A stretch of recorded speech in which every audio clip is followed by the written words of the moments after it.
আমরা এই মুহূর্তে আসলে পথটা হারাই ফেলছি, কোন দিকে যাবো আসলে বুঝতেছি না, কারণ 3-4টা রাস্তার মাথা ছিল এখানে, এখন পুরো জঙ্গলের ভিতরে চলে আসছি, অনেক জঙ্গল, গহীন জঙ্গল, অনেক সমস্যা হচ্ছে আমাদের। আমরা এখন আসলে এখানে আবার একটু সমস্যা হইতেছে, নেটওয়ার্কের সমস্যা, আবহাওয়ার একটা ব্যাপার আছে, অ্যাডজাস্ট করার ব্যাপার আছে। যারা আমার মতো শক্তিশালী এরা আবার মোটামুটি দেখা গেল যে পিছনে আমাদের আক্তার আছে, আক্তার কিছু কোক ধরে, আক্তার বড় কিছু এখানে না আসাই ভালো। এবং এখানে একটা ব্যাপার আছে, আমরা মিষ্টি ফল পাইছিলাম, হ্যাঁ মিষ্টি ফল খাই। যদি কেউ ডেলি সকালবেলা এই মিষ্টি ফল একটা করে সেবন করে তার বয়স কমে যাবে।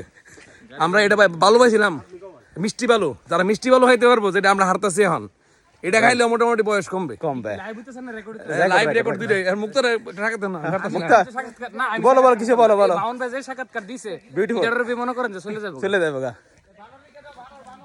ও দেখ তুই বুঝেন ভানুর ভাই তুই জায়গা ভাই জানি জায়গা ওই অপরাধ গেলে বানানো হয়ে যাবো গা।